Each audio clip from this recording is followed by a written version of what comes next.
তাহলে কি টাকার জন্যই ইনজুরি নিয়ে টেস্ট খেলল সাকিব আল হাসান? চেন্নাই টেস্টের তৃতীয় দিনে ধরা পড়ে সাকিবের আঙুলের ইনজুরি। সাকিব ঠিকমতো বল করতে পারছেন না তার আঙুল দিয়ে। এরপরই চারদিকে অনেকেই বলাবলি করে সাকিবের এই ইনজুরি তো আর নতুন কিছু নয়, এটা তো বেশ পুরনো ইনজুরি ছিল। আর এই ইনজুরির বিষয় কি সাকিব আগে থেকে জানতো না, নাকি হঠাৎ এই ইনজুরি আবার ফিরে আসলো? এরপর জানা যায় সাকিব নাকি তার আঙুলের অপারেশন করিয়েছেন কিছুদিন আগেই, তবে ঠিক কখন আঙুলের অপারেশন করিয়েছে সেটা এখনও জানা যায়নি। অনেক ক্রীড়া বিশ্লেষকরা বলেছেন সাকিব অনেক আগেই তার আঙুলের অপারেশন করিয়েছিল, কারণ পাকিস্তান টেস্ট শেষ হয় 3 তারিখ। এরপর সাকিব ইংল্যান্ডে চলে যায় কাউন্টি খেলতে। এরপর সেখানে 12 তারিখ সে কাউন্টিতে সারের হয়ে ম্যাচ খেলে। 3 থেকে 12 তারিখের মধ্যে সময় থাকে 9 দিন।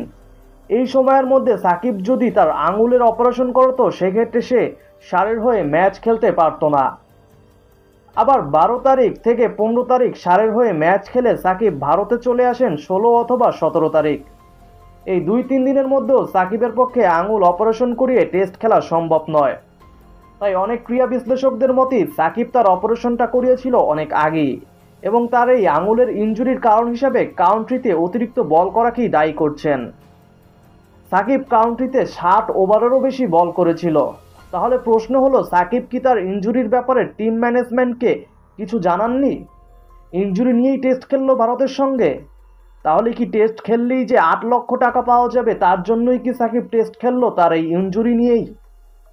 নাকি সাকিব টিম ম্যানেজমেন্টকে ইনজুরির বিষয়ে জানানোর পরেও তাকে টেস্ট খেলার জন্য বাধ্য করা হয়?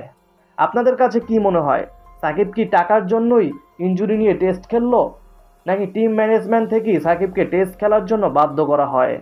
আপনার মতামত জানাতে ভুলবেন না। ভিডিওটি ভালো লাগলে একটি লাইক দিবেন এবং শেয়ার করবেন। আর এই ধরনের দেশ বিদেশের খেলাধুলার সর্বশেষ সংবাদ জানতে আমাদের চ্যানেলটি সাবস্ক্রাইব করে আমাদের পাশেই থাকবেন। ধন্যবাদ।